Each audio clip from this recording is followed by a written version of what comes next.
this is Kubeir. Welcome back to the channel. Now it sort of seems or sounds like a cliche, right? Welcome back again. I'm very, very sorry for the earlier disruption. Yeah, things happen and something happened there. So thank you so much for sticking around and then joining this new stream. To be very honest, I completely lost my chain of thought with whatever we were talking about, and it's like so my absolute apologies for the previous disruption, and as I said, thank you again for joining in. Today's video we are discussing about the backlogs in the Canadian immigration application and how the data is interpreted. I know there is a publication, CIC News, where a recent article was posted, I think yesterday, about the 1.8 million applications being in the backlog. So we're going to talk about that. We're going to talk about the article which has also come on Toronto Star and on Bloomberg, and this has to do with Sean Fraser, who is now our immigration minister. So yeah, without I wouldn't want to wait anymore and just get into it, because that's where we stopped last time. Okay, let's start with the article that was posted by the CIC News, and in this particular article, they mentioned that there is a backlog of nearly 1.8 million immigration applications. And that is what we were discussing about today, is that though it mentions here 1.8 million applications, and as we scroll down, you will be able to see that there is a breakdown that has been given over here for all these, the breakdown for all these applications, the so-called applications. However, what should be seen is that these are actually not the number of applications, but these are the number in persons. So that is what the data is. So therefore, sometimes some of these headlines could be misleading, and in such case, it creates an unnecessary panic. So at this point of time, I'm not saying that there is no backlog. I'm not saying that the backlog is not worrisome.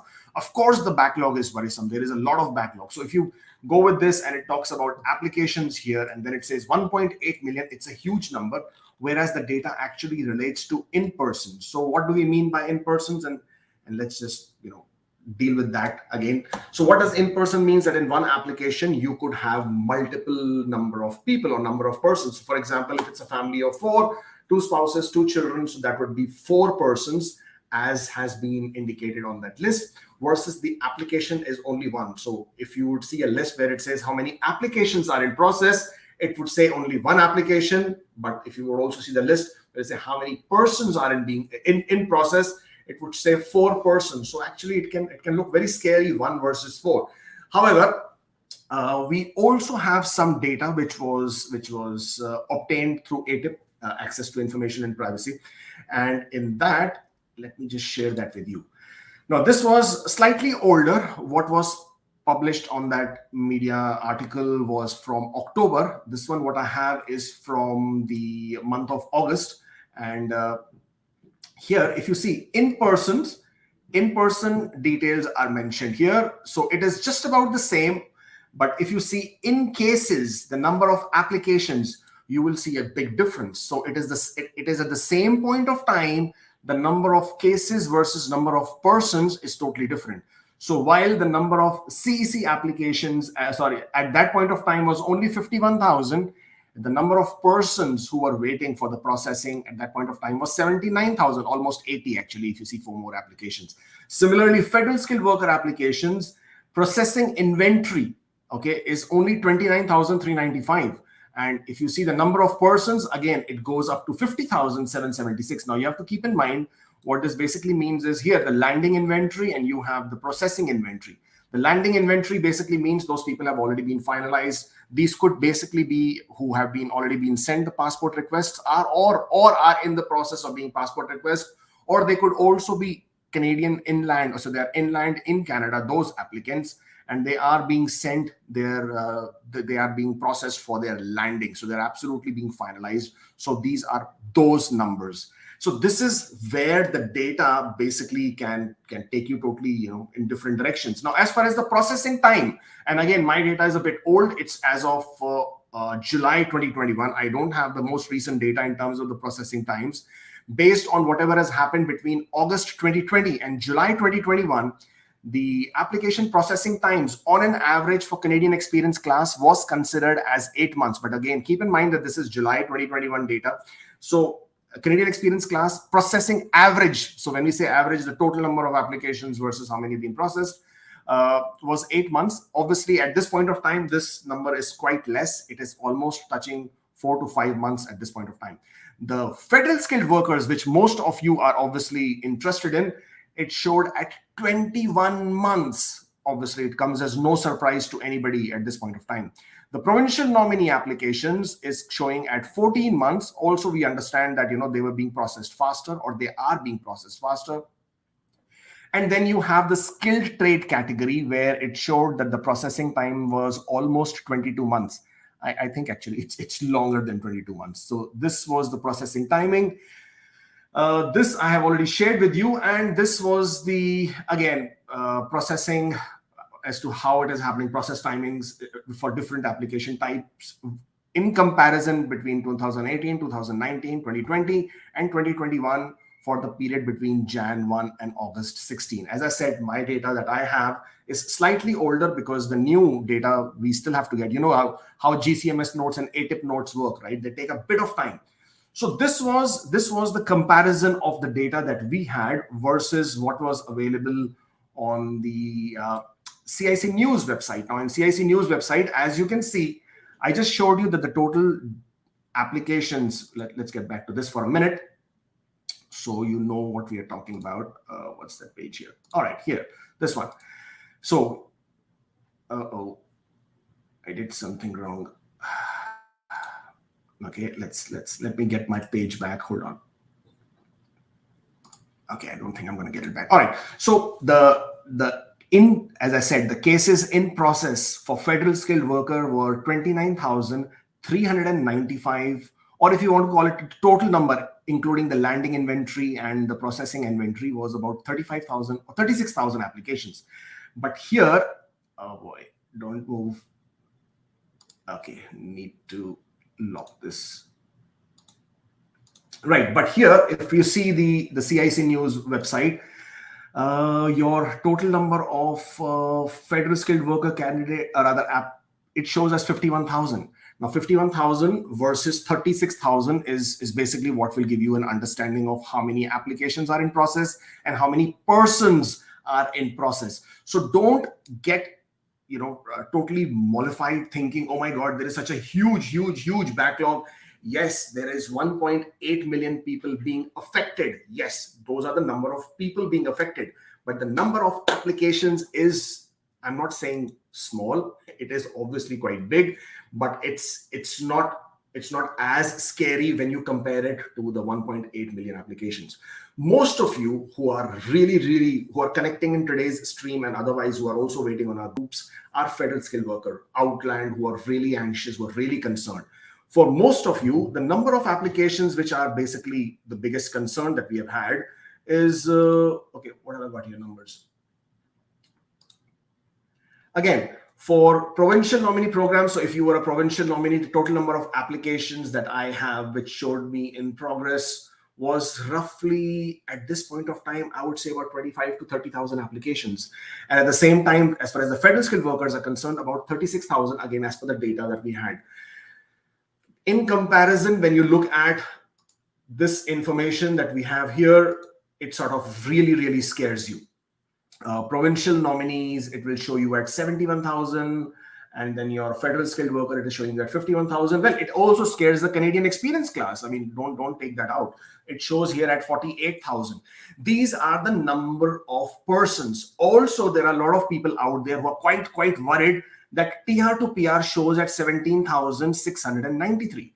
This particular number that you have here, 17,693, well, what people started thinking with this when they saw this report is that if only 17,000 are in process, what happened to them? I mean, they haven't even received their AOR. It basically means most of the people have already been processed. They've already got their PPR.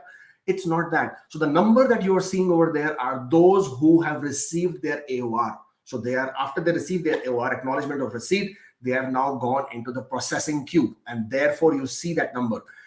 people who have not received their AOR, those numbers will not even show up there. Okay, so please do not start freaking out, because I've been receiving such frantic and panicked messages that these numbers are such, and basically means TR to PR is getting processed and they haven't even received their AOR. So please do not freak out. As I said, data can be looked at in so many different ways. You just need to dig deeper and understand what that data means to you. Okay, so as far as TR to PR is concerned, and let me take you back to the screen again. Here it shows 17,693, that figure.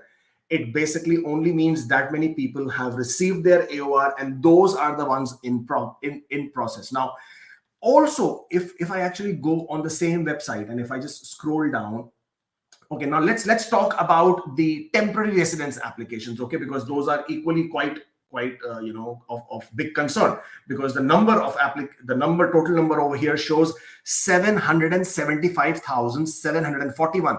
Keep in mind, again, these are in person. These are not the number of applications. Now, let me just give you a bit of perspective on this, all right? And I think it is on the same website, and I'm just trying to look for a number here. Yes, I found it here. 1.5 million temporary residence applications were processed between January and September 2021.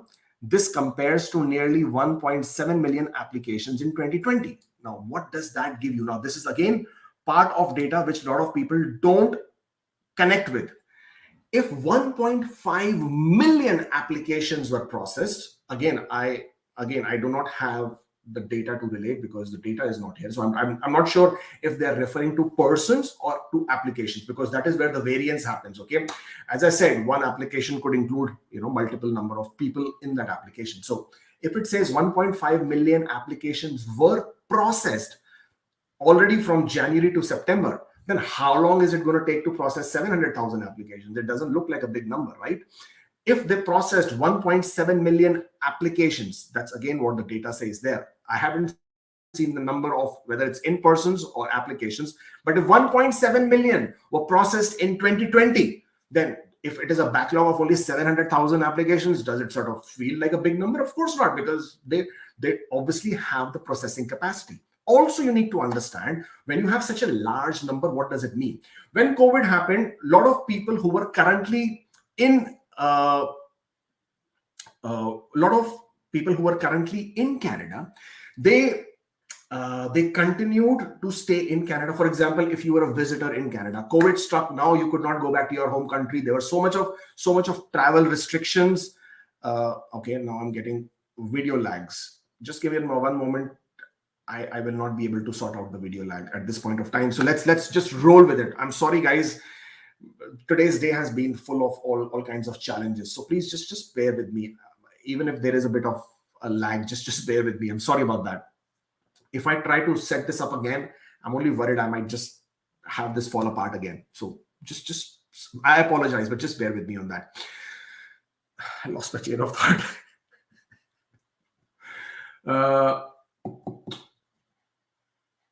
Oh boy. Okay. All right. So temporary residence applications. So with the temporary residence applications, what was happening is that there were so many people who continued to stay behind in Canada because they could not travel. So those people had to be processed for extensions. Not only that, they processed multiple extensions. And with these multiple extensions, each one of them is an application, number one. Number two, there was a public policy where they had to extend the postgraduate work permit applications who were already in Canada. There was a public policy. Everybody was given an 18-month extension. Those were, I do not know a number. We have asked for through an ATIP request how many applications were processed. I haven't got the data yet, but again, I'm assuming it was in thousands and thousands again. Also, there were a lot of people who chose to continue their studies after having finished their one-year study program in Canada. So the study permit applications, those people, then again, you have to keep in mind a study permit application, if you're in Canada, is one thing. Applying for a TRV for the same person is a different thing. So it basically counts as two different applications.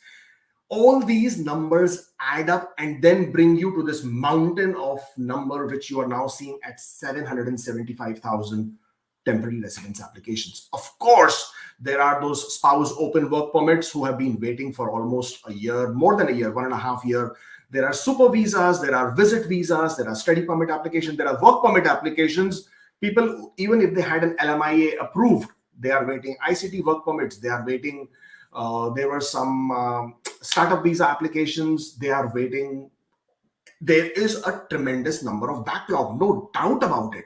However, as I said before, when you see these kind of reports and it says 1.8 million applications, it feels like a God knows what bigger mountain that they need to climb. But again, it's the number of persons, not the number of applications. For a visa officer who's processing the application, the amount of time that the person is going to take to process an application, whereas there is one person, is going to be significantly lower than when they have to process the application where there are 2 or 3 or 4 people. The only reason being because they will still need to identify and verify and check the documents for the number of persons in the application where there are additional number of members. But that does not have an exponential or a huge difference in time. For example, if an application with one person will take, let's say, 10 minutes, the application with 3 members in the family will probably take 12 minutes, 13 minutes. It is not going to take 30 minutes as in 10 minutes per person. So if you put all of these in perspective and understand that, then the number doesn't look that scary. Yes, of course, it's worrying, no doubt about it. So what has happened is when this news came out or when these numbers came out, a lot of people went with that same narrative of 1.8 million, and they sort of, started, because obviously when you say 1.8 million, the number by itself looks, like dizzying, and you sort of start feeling worrying as to what's happening there. But in terms of the number of applications, the numbers are significantly less. Now, also mind you that IRCC has not conducted any draws for federal skilled workers ever since 23rd of December. Okay, so there were no federal skilled worker applications which came into the processing queue. From what we have seen, and I'm sure most of you are also aware because you have received your GCMS notes, that most of your applications, you have the RFV or ready for visa, or you have your application already approved. So that by itself is not really an issue. At the time when they will come back and start finalizing the applications, you probably are going to be first in that queue to get your applications approved. Now, I would also like to sort of bring out a couple of other things that let's see here. So this was the article on CIC News. As I said, if I just go back to it and talk a bit more about it, they are saying 548,000 permanent residence applications, which is all economic. When by economic, we mean all your federal skilled workers, PNPs, CECs, etc. Families, the refugees and humanitarian class applications. 776 temporary residence app. You see, now they keep referring it to as applications, and that is what is, that sort of puts me into a bit of a dizzy as to, we keep referring to them as applications, whereas they are referring to them as in-persons based on the same data, which is here. And here it is in-persons, okay? So that's the number one factor. Now, there was also another article, and this was on Toronto Star, and this actually came out yesterday. And again, everybody's running with the same backlogs, and we're all talking about disgruntled applicants, which is quite obvious. I mean, who wouldn't be? The man in charge of fixing it, obviously, is Sean Fraser. Now, he has very, very clearly, mentioned. So, as I said earlier in my earlier stream that we were talking about, Sean Fraser, to me, so far, it seems like he's a good guy because there is nothing to sort of think or assume otherwise at this point of time. He hasn't done anything wrong. So, he obviously has a huge challenge in front of him. I mean, he hasn't come under the most ideal circumstances, and he acknowledges that. He hasn't been very active on social media. I mean, you haven't seen a lot of tweets. Yeah, the tweets that are coming out from him now probably are more for exposure rather than anything of substance there. But I think this is one of his first interactions with the media with regards to immigration applications and backlogs and the foresight. Now, before I go back to the article, we just need to keep this in mind that he was sworn in as an immigration minister only on the 26th of October. And on the first parliamentary session we are expecting is on the 28th of November. And that is about the same time when the ministers are going to get their mandate letter whereby they will be, they will be able to have a direction in which direction that they need to get ahead and move around with. Once that has been identified, we will probably have a better indication of what is going on. Obviously, the mandate letter is more or less connected to the political party's agenda. So because it's a liberal party, if you go back, if you want to understand what their immigration mandate is going to be, it will have something to do or linked with the fact of what they mentioned or what they talked about immigration in their in their political agenda or in their political campaign when they were rooting for their elections. So that's where you get an understanding of it. Obviously there will be a talk about digitization, because that has been, IRCC is still working with paper applications. This world has moved to God knows which century now. We are still back looking at paper applications. So the digitization is coming. It's around the corner. You've all seen lots of portals, new portals coming up. Okay. Actually, nowadays we have so many portals that you can't even keep a tab on which application goes in which portal. It can be quite confusing. However, so there are those portals. So when you will see the immigration minister's agenda or mandate that comes out, digitization obviously is going to be one of them, because they've already announced $750 million of investment only in digitizing the application processing. We can see the portals are happening, etc. Another big factor is going to be on the family reunification. Now, no matter what they talk about family reunification, there hasn't been a lot of attention being paid to it. Families are still separated. Even after somebody applies for the spousal sponsorship application, 1 to 2 years is quite a normal average processing time, and that's a lot of time if you're going to be separating families. Spouses are separated, children are separated, dependents. And I'm not even going to go into the parents and grandparents sponsorship application, because that can easily take 2, 3, 4 years of processing time. So these processing times are just way too long to sort of get your head around. And Sean Fraser acknowledges it, accepts it. He's a good guy. As I said, as far as whatever I'm looking at until now, so far, there is nothing to sort of pick a bone about. He is doing everything, at least I would like to believe so, to sort of within his capacity and powers to sort of come out and say, okay, I understand what we have got into. It wasn't his pudding that he didn't make this pudding, but he's got to eat it. All right. So COVID didn't happen because of him. The situation, the way the things that went around because of COVID did not happen because of him, but he has to now manage this. I wouldn't want to say the word, but beep show. Okay. So because he has to manage this kind of a show, obviously he's going to face challenges. And this is what he indicated in this particular article as well. And it says that there is no shortage of challenge ahead of me, which is fair enough. There is no shortage of challenge ahead of me. And I want to just draw your attention to one particular aspect in this article, that he has also indicated, which is mentioned here, that if there is going to be 400,000 people that are able to come to Canada, which is the annual target or annual quota, and we have 700,000 applicants, people who are interested in coming, it doesn't take a PhD in mathematics to understand that there is going to lead to a further buildup of backlog. So we do need to take strategic decisions about how many people our communities can accommodate successfully. All right. Now, again, something which is very, very interesting to say. If you were to read that article, and the link I will post it after the video in the comment below, you can read that link in detail. He is indicating that he is open to increasing the annual quotas if required, if there is an appetite by the communities, by the businesses of wanting more workers, wanting more people in Canada. He is open to increasing the annual quota, which is big news, because already Canada is almost at 400,000 immigration quotas per year. Each year, as per the multi-year plan, that number goes up. So this year it was 401,000. Next year it becomes 411,000. From there around 430 or some thousand. Now, it is up to him, and obviously with a push from his bosses in the Liberal Party, to come up with the whole plan, and that probably is going to be released somewhere in the month of February, because he has that much time to come up with a new plan, a multi-year plan for immigration quota, because he's just become the immigration minister. You can't expect him to have a quota ready tomorrow, right? So he has a time until February to come up with that plan. And I won't be surprised to see a bigger jump in that quotas going up.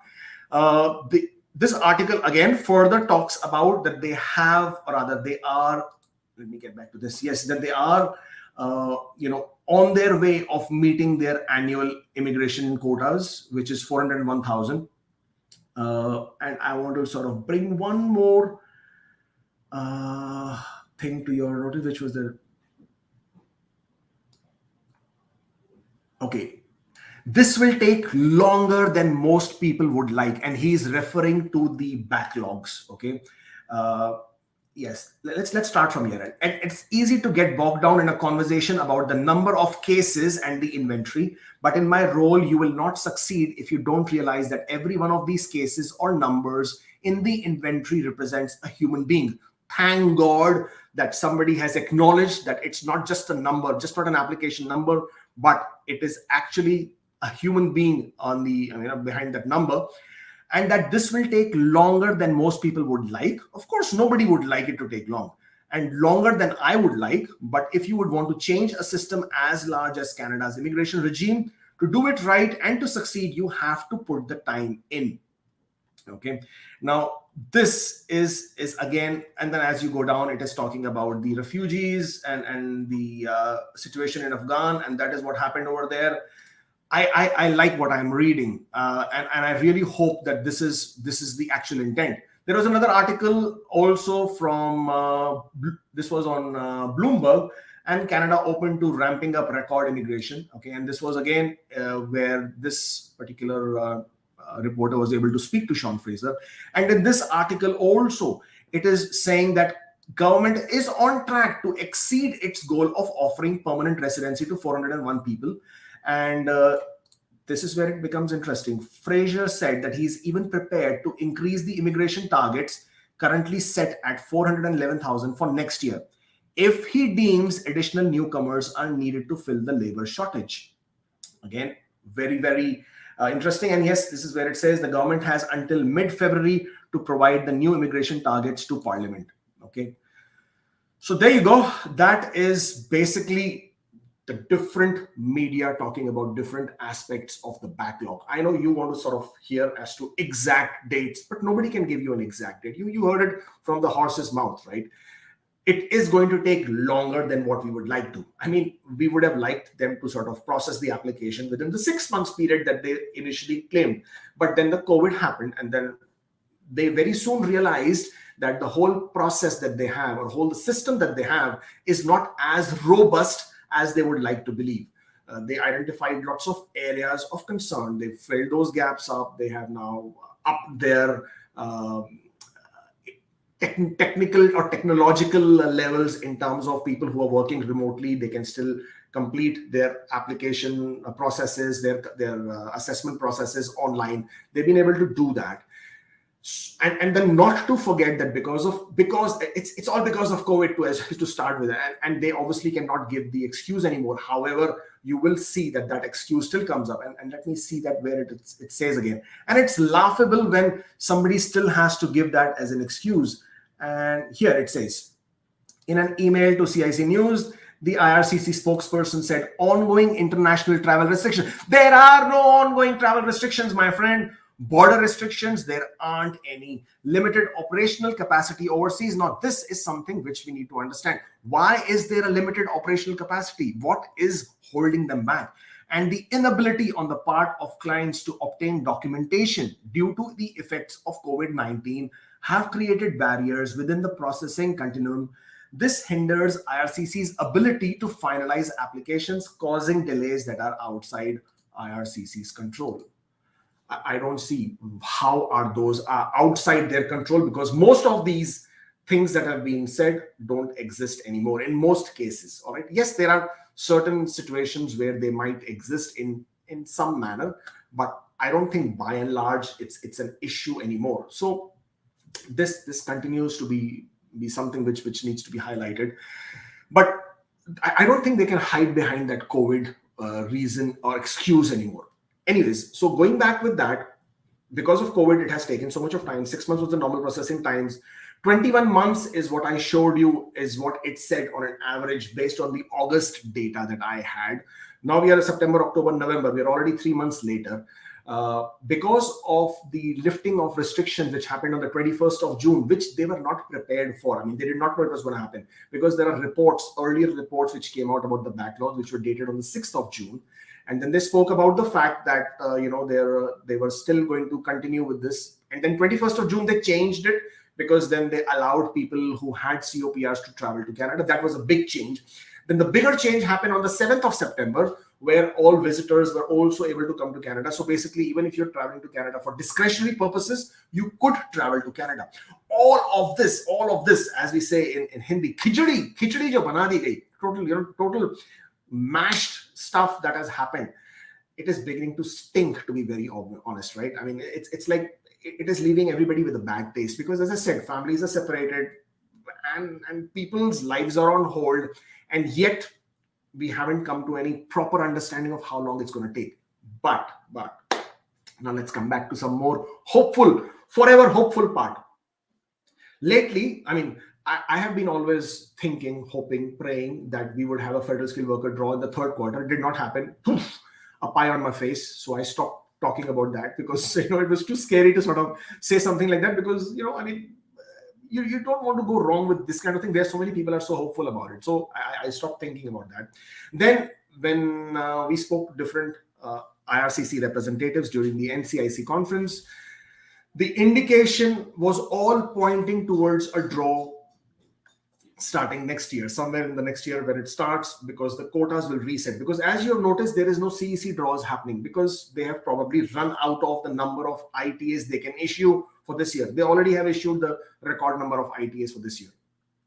So the expectation for draws is probably pushed back towards, hold on, yeah. So the expectation of draws is obviously pushed back to the early onset of next year, when probably the targets are going to get reset. There was a clear statement which said that the in Canada focus is going to be shifted. All right. It's now obvious, right? 2021 was only about in Canada. So the TR to PR, the large CEC draw, the processing of only candidates who are inside Canada, the virtual landing process, everything was directed to inside Canada. Mind you, as far as the figures are concerned, and again, I'm reading out from these figures, and I just seen it very recently, there are nearly 1 million people in Canada who are not citizens or immigrants. Okay, so that's a huge number. And obviously, they were looking to sort of find where they're going to accomplish their target of 401,000 immigrants, because travel restrictions, COVID restrictions, people couldn't travel, etc., etc., etc. So they looked inside. As they say, right, when there is a problem, look inwards and you will find the solution. So they looked inside, they found people in Canada, and they processed them. Well, it made sense given the circumstances of what they wanted to achieve. So they were able to formalize, or they were able to regularize or give pathway to people there. Now moving next year, this focus, which has always been for this part of the year, this huge portion of the year was always on in Canada applications, is going to move. Basically, it will no longer be only in Canada applications. Now, having said that, they also said it's going to be an uneven road ahead. Bips or bumps. Now, bips and bumps, we do not know uneven, because they are going to be more reactive to whatever is happening outside in the world, right?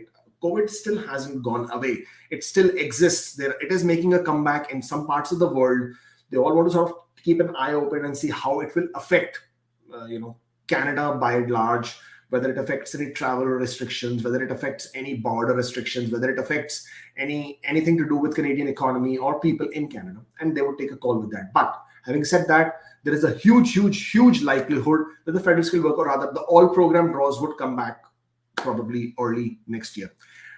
The other part of the processing of applications. Now, I was given this understanding because of some discussions that the TRV applications, which have been stuck for so long, will start seeing a movement from this month onwards, from November onwards. It was probably more towards mid, but we are already in the mid of November, so I'm hoping to see some movement there.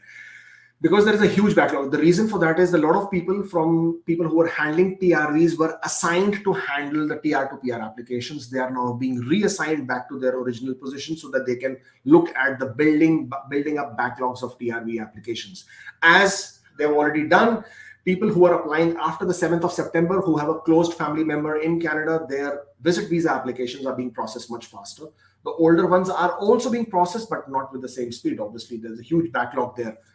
775,000 people are in the backlog queue over there. Okay, so in comparison, and again, because of a discussion with another group of people, it was also the understanding that while they will continue to work on the backlog, they will also continue to work on the new applications being received. I understand that it's unfair, and a lot of people may not like that. Not a lot of people will not agree with that as to why will you work on the new applications when you have so many older ones in process. But their logic is that they do not want the backlog to build up or continue building up. So what they're doing is, while they will work on backlogs, they will also start working on the new applications. And this is evident with the TRV processing that they've already started 7th of September onwards.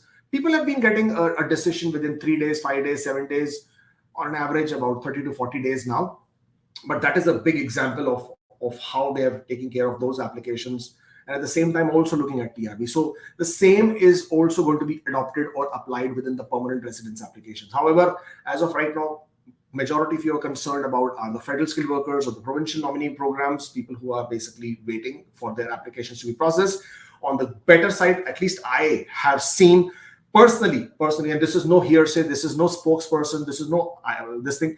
At least for some of our clients, we are seeing a lot of movement. So they have started receiving medical requests or re-medicals. They have started receiving passport requests. Some of them received the Schedule A to update. On 2 occasions, people also received requests for police clearances. I have seen, within the last week, I have seen a lot of movement. So that gives me a lot of hope, because at least there is something to do. I'm not saying all my clients got it. I'm not saying every single one of them got it. No, of course not. But a large portion of them, and they're all from different visa offices. So it's not like there's only one visa office. Yes, I saw something from Ottawa. Yes, I saw something from Singapore. Yes, I saw something in Australia. Yes, I saw something in South America. Yes, I saw something from the Paris visa office. I saw one application from New Delhi visa office, which also got their re-medical request and some additional document request with the intent to finalize the application. So for me, that is a movement, that is a change that I'm looking forward to seeing these applications being finalized. I've always been hoping and expecting and stating that the last quarter of this year, which is already happening, is when you would see when you would see the flow of PPRs coming through. And it did actually start, but it is not in the same large numbers that I would have loved to see or I would have expected to see. Again, during the NCIC conference and during the discussion with some of these people, I was again given to understand that because the focus is on achieving the 401,000 number of the landed immigrants, because there's so much of pressure from the political side, from the bureaucratic side to complete this target, to get this number. Because last year they did not even get, I think they got about 52% of their annual target, which was a big dent from what they should have got. So this year they absolutely went with one focus of getting that target done. So because of that, all the resources are only acknowledged to basically be involved in making sure the target is achieved. So the focus on people who are outside Canada is less. I'm not saying it's not happening. The focus is less because there has been such reassignment of officers and resources to handle this happening so that the target is met faster. I mean, there are CEC applications who are getting their PPRs within 2 months, 3 months. TR to PR, the minute you get an AOR, within a month to 2 months, you will get your PPR. So that movement is pretty fast. The application processing is pretty fast. With the sole target of achieving the 401 immigrant targets for this year. So based on this, the focus or the attention wasn't as much on completing the people whose applications were to be processed from outside of Canada, because even if they were given the passport request, even if they were given, like for example, you get a passport request today, by the time you will submit your passports, by the time you will receive it back from the visa office after stamping, you will still not be able to travel in time to meet this year's quota. So basically, they put the attention where their targets were to be met, and therefore in Canada. But they are, as I said, the change has started.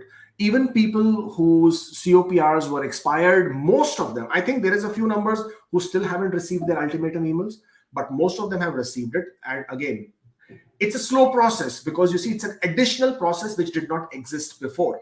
Earlier, all of these processes were not there. They had the same amount of number of people to handle it. With all these additional aspects of the processing. So COPR being expired means they have to ask you for remedicals, means they will have to again check your assessments, they will have to again check your security, again check your criminality. In some cases, they have to ask you to redo your Schedule A, additional processes. From what I understand, the current timeline for people who have a COPR expired, who have been asked for remedicals, it's taking them 3 to 5 months to send them a passport request. So it's not a less amount of time. It's still a big amount of time, and but it's moving. For me, the relief is in the fact that it is moving. It has been excruciating pain all this while to just wait without knowing what's happening. Now, thankfully, thank God, it's moving. So the passport requests are not as many as you would like to see, but they are coming through.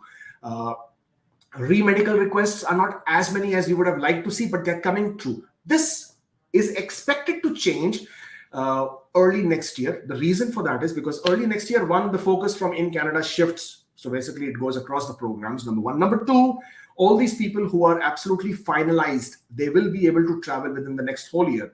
So finalizing them only makes more sense because they will all add into the immigration quota. Mind you, we saw there were nearly, how many was that? Let's get back to that number again, because that sometimes becomes very interesting. How many were you here?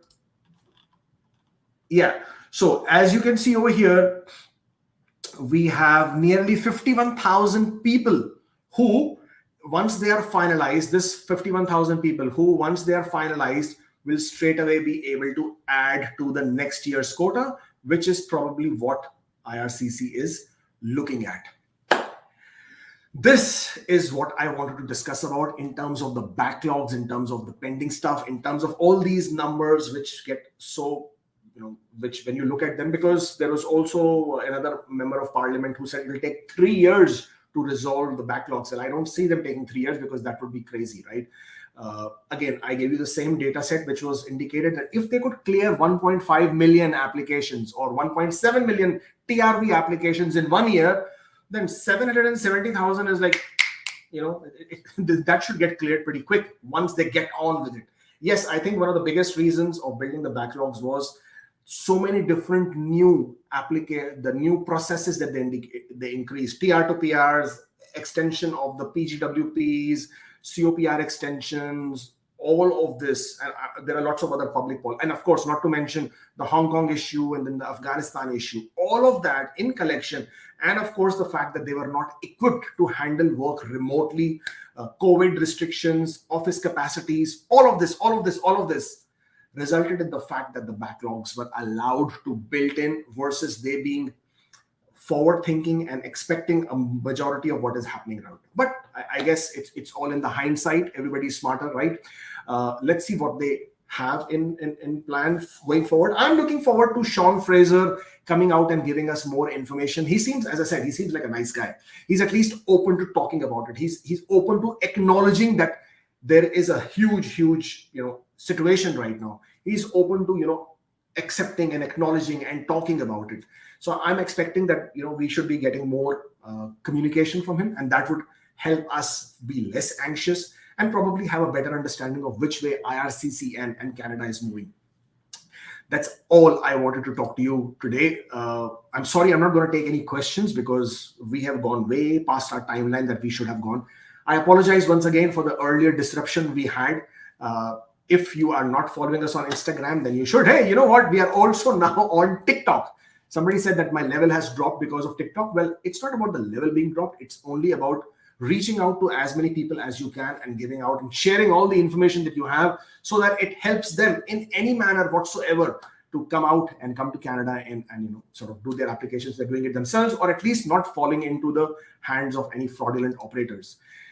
If you wish to book an appointment, well, that's the link. If you think you want to discuss about something specific, and please subscribe to the channel. I want to see those numbers up, and definitely hit that smash button, smash the like button. Let's see those like number goes up, because the more the video gets the like, the more people, YouTube distributes the video to more number of people get the idea. So basically, you're not helping me, you're helping others. So if you can do that, that would be awesome. Thank you so much for joining in. That's all from me today. Wish you a great day ahead. And yes, don't forget to join us today again for live stream, 10:30 a.m. Eastern Standard Time. We're going to do a weekly roundup of what's happened, and probably we'll talk about the same thing what we did today as well. So do join in tomorrow. I'll see you then.